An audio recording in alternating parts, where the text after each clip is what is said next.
ভাজ করতে কোনোই অসুবিধা হচ্ছে না।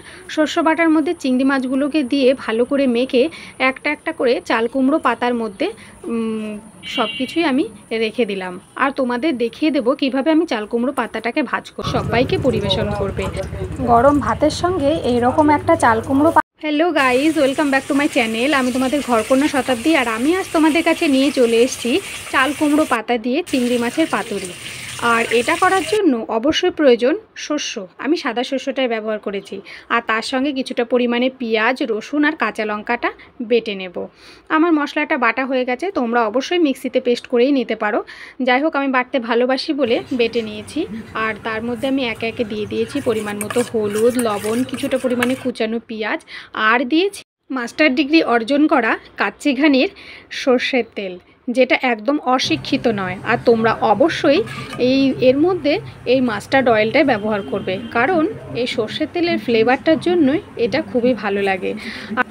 চাল কুমড়ো পাতাগুলোকে আমি ভালো করে পরিষ্কার পরিচ্ছন্ন করে ধুয়ে নিয়েছি। তখনই চাল কুমড়ো পাতাগুলো একদম নরম হয়ে গেছে, তাই আমার ভাজ করতে কোনোই অসুবিধা হচ্ছে না।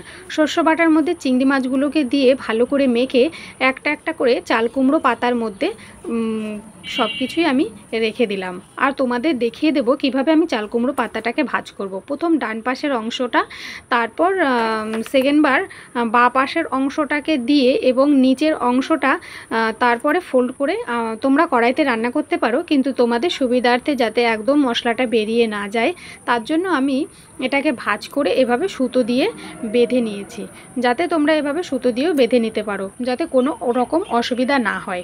যাই হোক, আমার একটা বাঁধা হয়ে গেছে। এইভাবে আমি পরপর সমস্ত চাল কুমড়ো পাতা, চিংড়ি মাছ ও মশলা সহ এগুলোকে আমি ফোল্ড করে সুতো দিয়ে বেঁধে নেব। সবাই হয়তো চিংড়ি মাছের পাতুরিটা কলা পাতায় খেয়েছো, কিন্তু চাল কুমড়ো পাতা দিয়ে এইভাবে যে পাতুরি করে খাওয়া যায়, তোমরা এর আগে যদি কেউ জেনে থাকো অবশ্যই আমাকে কমেন্টে জানাবে।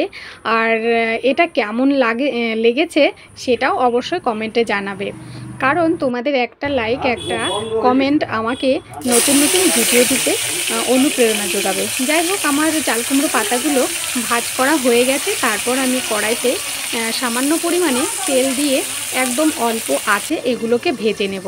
আর একটা পাত্র দিয়ে ঢেকে রাখবো, কারণ এটা যেন ভিতরটা সিদ্ধ হয়ে যায় এবং পাতাগুলো পুড়ে না যায়। যাই হোক, আমার সব কটা ভাজা হয়ে গেছে। তোমরা এইভাবে ভেজে নিয়ে গরম ভাতে সবাইকে পরিবেশন করবে। গরম ভাতের সঙ্গে এইরকম একটা চাল কুমড়ো পাতার আর চিংড়ি মাছের পাতুরি হলে আর কিচ্ছু লাগবে না। ব্যাপারটা দারুণ জমে যাবে, সবার কাছে অবশ্যই তোমরা প্রশংসা করাবে।